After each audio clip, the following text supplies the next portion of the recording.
कि वो शिव का पूजन करें, शिव का आराधना करें। और कहाँ जाकर करें? गंधमादन पर्वत पर। तो रानी ने कहा आप पूजन करो। तो राजा पूजा करने के लिए गया। आप कितने भी बड़े व्यक्ति क्यों ना हो, पूजा तो आपको करनी चाहिए। राजा गंधमादन पर्वत पर पूजा करने जाते हैं। किसकी पूजा कर रहे हैं बताओ? भगवान शिव की पूजा कर रहे हैं, महादेव की पूजा कर रहे हैं, भगवान चंद्रमौलीश्वर की पूजा कर रहे हैं, आदि शिव की पूजा कर रहे हैं।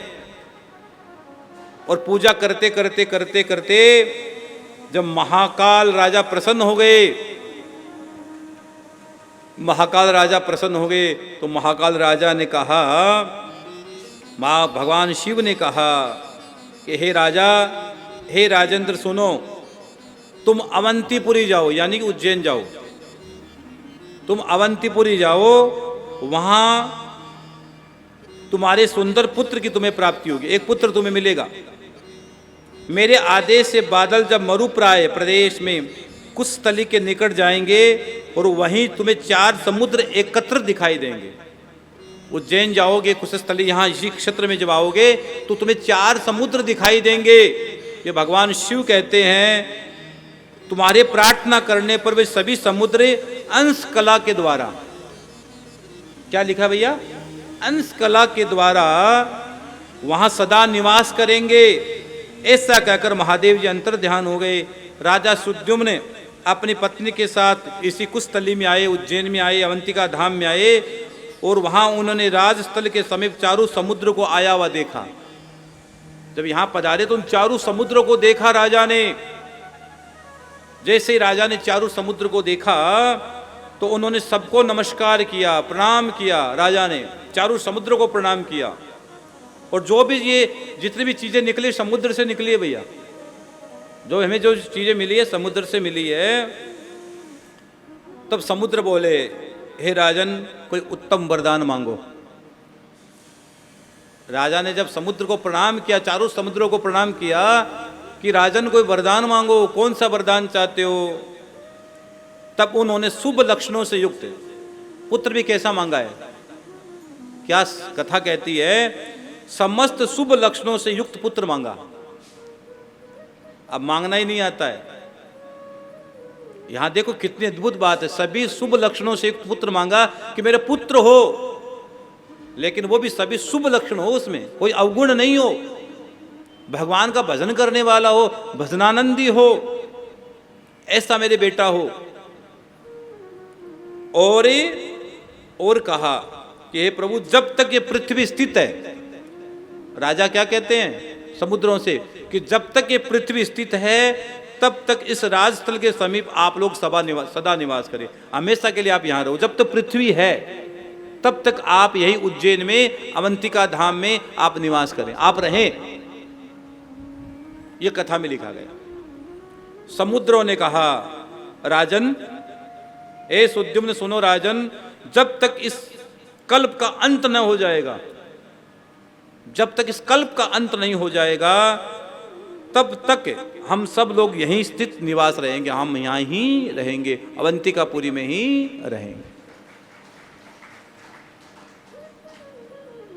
और हमारे जल में स्नान करने मात्र से,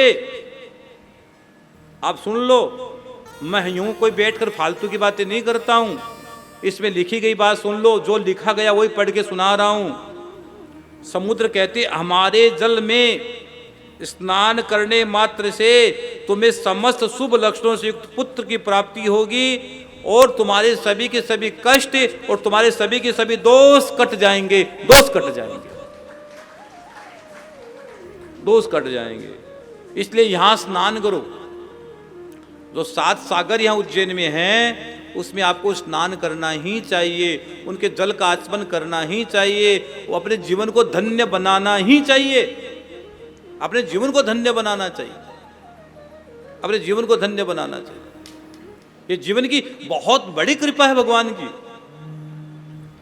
और भैया इस प्रकार राजा सुद्युम्न ने अवंतीपुरी यानी उज्जैन में चारों समुद्र को उतारा, चारों समुद्र को उतारा।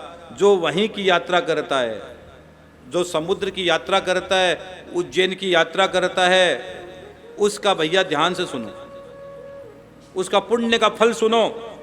मनुष्य को चाहिए कि वह महापुण्य में क्षार समुद्र में, क्षीर समुद्र, क्षार समुद्र में स्नान करने से भक्तिपूर्वक पितरों का श्राद्ध करें, वहां स्नान कर कर अपने पितरों का तर्पण करें और पितरों का श्राद्ध करें क्षार समुद्र में। फिर स्थल भाग में विद्यमान पार्वती वल्लभ भगवान शिव की पूजा करें। स्नान करके किसकी पूजा करें? भगवान पार्वती वल्लभ यानी शिव की पूजा करें। पहले स्नान करो और स्नान करके शिव की पूजा करो। तत्पश्चात तांबे का एक पात्र लेकर उसमें नमक भर दें। आप जब स्नान करो क्षार समुद्र में तो तांबे के एक पात्र में नमक भर दे और उसमें कुछ स्वर्ण, सुवर्ण मतलब सोने की कोई चीज रखकर वेद वेता ब्राह्मणों को दान कर दे। वेद वेता ब्राह्मण को दान कर दे। उसके बाद सप्त धान्य से युक्त और वस्त्र से वेष्टित बांस के पात्र में फल और दक्षिणा रखकर यत्न पूर्वक अर्घ्य प्रदान करें, अर्घ्य प्रदान करें वहां।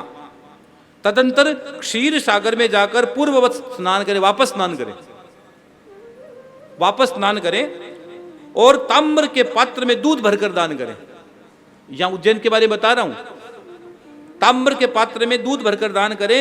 फिर दधी समुद्र में स्नान करके, फिर दधी समुद्र में स्नान करके शुभ दही भात का दान करें। फिर दही भात का दान करें और पुनः इक्षु समुद्र में, जो 4 समुद्र उतारे उनके नाम बता रहे, इक्षु समुद्र में स्नान करके ब्राह्मणों को गुड़ अर्पित करें।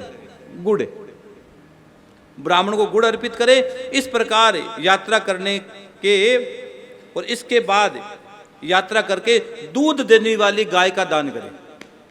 एक गाय का दान करें जो दूध देती हो, जर्सी नहीं, देसी गाय, भैंस का मत कर देना। जो इस विधि से राजस्थल के समीप यात्रा करता है यानी उज्जैन के यहाँ यात्रा करता है, वह कल्याणमयी लक्ष्मी और सुंदर पुत्र प्राप्त होता है।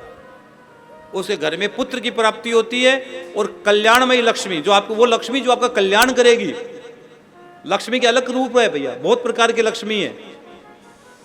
कोई लक्ष्मी तो घर में आग लगा देती है और कई घर में लक्ष्मी भगवान की भजन करवा देती है। हाँ, लक्ष्मी के अलग अलग रूप है। हाँ,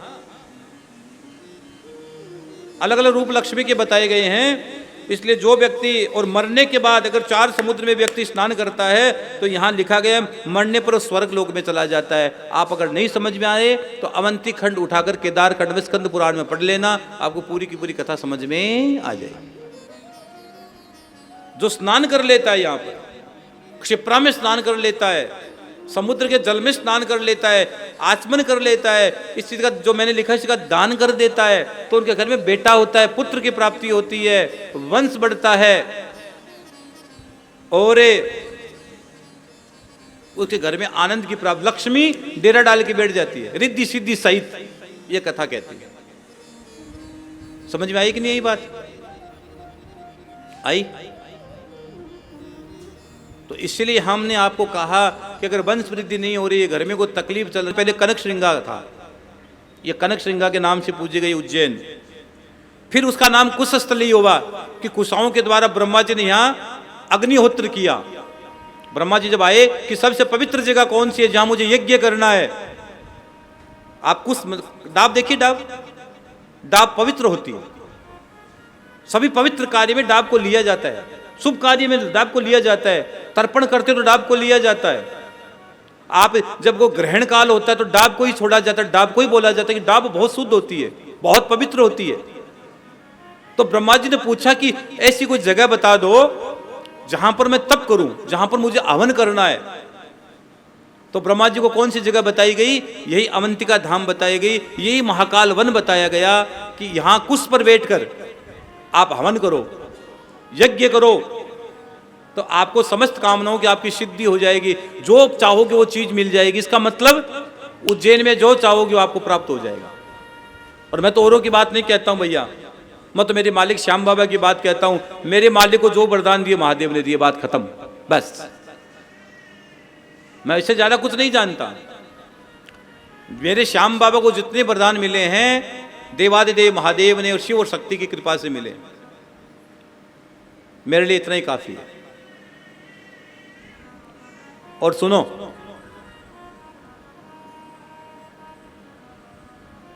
महादेव जी कहते हैं, इसलिए कुस्थली के नाम से ब्रह्मा जी ने यज्ञ किया, हवन किया सबसे पहले, तो उसको कुस्थली के नाम से बोला गया।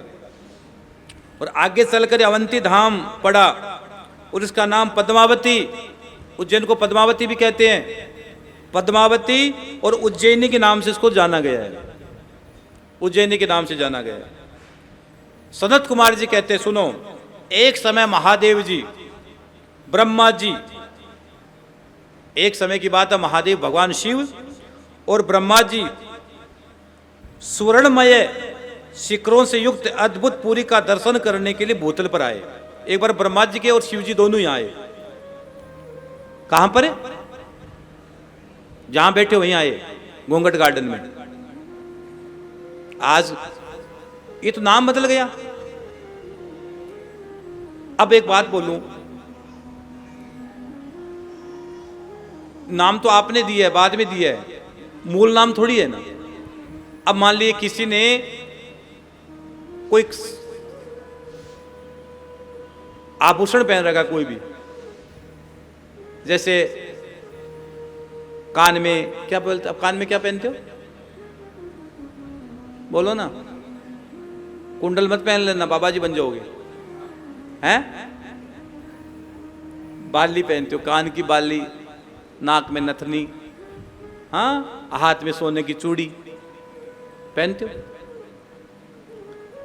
बहुत ज्यादा पैसा तो ब्रेसलेट पहन लो, सोने की चैन पहन लो, बहुत ज्यादा है तो पहन लो। अब क्या बोलते हैं भाई कि ब्रेसलेट है, ये नथनी है, ये कंगन है, क्या बोलते हो? लेकिन मूल में क्या, वो सोना ही तो है। मूल में क्या, ये आलमारी है, अरे आलमारी, ये बोलो यार लो है, ये बोल दो, लो नहीं बोलेगा, आलमारी है, आलमारी है। मूल को बोलो, मूल को हम नहीं बोलते। तो एक बार ब्रह्मा जी और भगवान शिव जी दोनों यहीं आए, तो इसलिए ये आप इसे नाम घूंघट गार्डन हो गया, लेकिन मूल में तो ये महाकाल वन ही है। मूल को पकड़ो। ये स्थूल शरीर है, इसके नीचे एक शरीर और है, उसके नीचे सूक्ष्म शरीर है, कोई सामान्य चीज नहीं है। शरीर की अलग अलग स्थितियां हैं। जैसे योगी लोग होते हैं, योगी लोग, बहुत से योगी संत महात्मा तपे हुए लोग होते हैं, वो रात को खोलियां बदलते हैं, अपना स्वरूप की एक एक चीज को निकाल कर रख देते हैं, फिर वापस ज्वाइंट हो जाती है। दुनिया के सामने वो सामान्य है, वो सामान्य नहीं होते हैं, लोग खोलियां बदल लेते हैं। इसलिए कोई संत महात्मा महापुरुष रात को आपको बोलते मेरे पास मत आना, उनके कमरे में अंधेरा है लेकिन फिर भी उजाला होता है। वो अंधेरे, लोगों के अंधेरों में उजाला करने वाले ही संत होते हैं। वो हर समय दिया लेकर नहीं घूमते, लेकिन उसकी माला में इतना करंट होता है मेरे बहन भाई कि जो उससे पास से गुजर जाए उसका जीवन महक जाता है, उसका जीवन महक जाता है। संत कोई पास से निकल जाए उसका जीवन महक जाता है। तो यहाँ कथा कहती है कि ब्रह्मा जी और शिव जी दोनों यहाँ आए और यहाँ आकर उन्होंने संपूर्ण विश्व के स्वामी भगवान विष्णु को नमस्कार किया। यहाँ आकर उन्होंने भगवान विष्णु को नमस्कार किया, ब्रह्मा जी और शिव जी ने। और विष्णु रूप ने भी विधि और साधक पूर्वक उन दोनों का स्वागत किया। भगवान विष्णु ने शिव जी का और ब्रह्मा जी का स्वागत किया और आने का कारण पूछा कि आप यहाँ क्यों आए हो। महेश्वर तथा ब्रह्मा जी आप बोलिए कैसे आए, आप पृथ्वी पर कैसे पधारे। ये सुनकर ब्रह्मा जी और महादेव जी बोले, प्रभु जहां आप विराजमान हैं वहीं हम दोनों का भी बहुत बड़ा स्नेह है। जहां आप रहते वहीं हम रहते, हम आपसे दूर नहीं रहते। इसलिए ध्यान रखना, कई शिव की पूजा करता है और विष्णु की पूजा नहीं करता है, वो पूजा मान्य नहीं होती है। जो विष्णु की पूजा करता है, शिव की पूजा नहीं करता है, उसमें भेद हो जाता है, वो पूजा कभी मान्य नहीं होती है। हाँ, ये शिव और वैष्णव का बहुत बड़ा ये चलता रहता है। नहीं, शिव की पूजा शिरोधारी है, भगवान विष्णु की पूजा शिरोधारी है, और यहाँ ब्रह्मा जी और शिव जी दोनों कह रहे हैं कि जहां आप नहीं वहां हम नहीं, आप हो वहीं हम हैं, जहां आप हो वहीं हम हैं। ये कौन कह रहे हैं? ये ब्रह्मा जी के भगवान विष्णु कह, भगवान ब्रह्मा जी और शिव जी कह रहे हैं कि हम दोनों वहीं हैं जहां आप हो। जित देखूं तित लाल। हाँ, हर जगह जर्रे जर्रे में। एक टुकड़े जी का भजन है ना, जिस देश में वो एक भजन है, अणु से परमाणु बना, बहुत प्यारा भजन टुकड़े जी ने गाया है। हाँ, बहुत अद्भुत। टुकड़े जी बहुत बड़े संत हुए, उन्हें क्या क्या सब। और भाई संतों की, भारत तो संतों की भूमि है, वीरों की भूमि है, वीरांगनाओं की भूमि है, सतियों की भूमि है। भारत को सामान्य जगह थोड़ी है, इसको टुकड़ा मत कह देना। ये वो एक सामान्य टुकड़ा नहीं है भारत। भारत आत्मा है, भारत अस्तित्व है। एक कुड़ी गाऊंगा टुकड़े जी के लिए। हर देश में तू, हर भेष में तू, हर देश में तू, हर भेष में तू, तेरे नाम अनेक तू एक ही है, तेरे नाम अनेक तू एक ही है। चींटी से भी अणु परमाणु बना, सब जीव जगत का रूप लिया। कहीं पर्वत वृक्ष विशाल बना, सौंदर्य तेरा तू एक ही है, सौंदर्य तेरा तू एक ही है। इसलिए जिस देश में, जिस परिवेश में रहो, राधा रमन, राधा रमन कहो, नारायण नारायण कहो भैया, हरि हरि कहो। हाँ, तो ब्रह्मा जी और भगवान शिव कहते हैं कि जहां आप नहीं हो वहां हम भी नहीं है। और इसलिए भगवान शिव के गले में जो नाग है स्वयं नारायण ही तो है। सारे दिन लटके रहते हैं, लगे रहते हैं। और एक लगे हाथ एक बात, छोटी सी बात याद आ गई, कह दूं, कह ही देना चाहिए महाराज जी, कह ही दो। जब आप शिव पर जल चढ़ाते हो, शिव पर जल चढ़ाते हो तो जलेरी से पानी बाहर नहीं आना चाहिए। कई लोग इतना जल्दी लोटा यूं इतना जैसे कोई फ्लाइट छूट रहा है। अरे आराम से यार, धीरे धीरे पूजा, जल चढ़ाओ मस्ती से एकदम। कहीं जैसे मुझे ट्रेन छूट आया, फटाफट लोटो, नहीं भगवान। हाँ, प्रेम से पूजा, प्रेम चाहती है, पूरा पूजा आनंद चाहती है, पूजा निरंतरता चाहती है, पूजा समर्पण चाहती है, पूजा त्याग चाहती है। ऐसा है लोटा चढ़े ना। और कई लोग तो भोग भी भगवान को कैसे लगाते बताऊं? लगा दूं, बता दूं? मुंबई वालों बता दो। यूं भगवान को भोग लगाते हैं, एकदम गर्मा गर्म लेके जाते हैं पहले तो। कई तो रसोई के अंदर ही लटका के रखते हैं। कई लोग तो भगवान को रसोई में लटका देते हैं, लटके रहो पूजा कर रसोई में, जो भी आपकी। वो मैं उस विषय में नहीं जाऊंगा, ये बहुत बड़ा विषय हो जाएगा।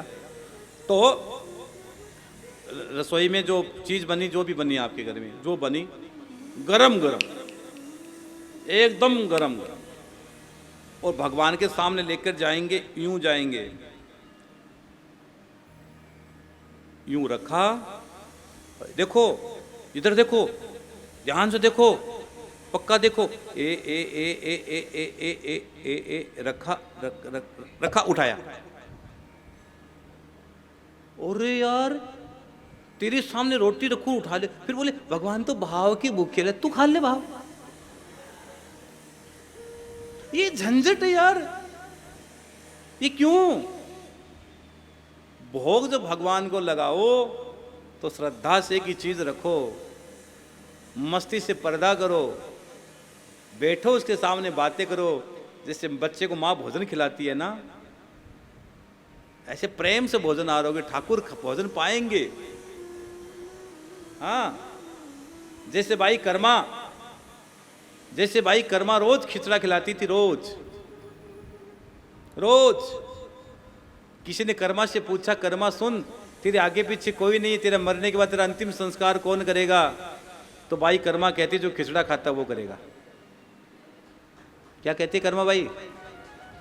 राजस्थान की कर्मा कहती है जो खिचड़ा खाता वो मेरा अंतिम संस्कार करेगा। इतना समर्पण, इतना त्याग, इतनी भक्ति, इतनी निष्ठा, ये भैया हर जीवात्मा में हो नहीं सकती। ये केवल प्रभु की कृपा से ही हो सकती है, प्रभु की कृपा से हो सकती है। जय श्री श्याम। आप सभी श्याम प्रेमियों से नम्र निवेदन है कि पूज्य महाराज श्री जी का YouTube चैनल मनुश्री जी महाराज रतनगढ़ वाले को सर्च करें, सब्सक्राइब करें, शेयर करें, बेल आइकन दबाएं ताकि महाराज श्री जी की वाणी जन जन तक पहुँचे और सभी को उसका लाभ प्राप्त हो। जय श्री श्याम।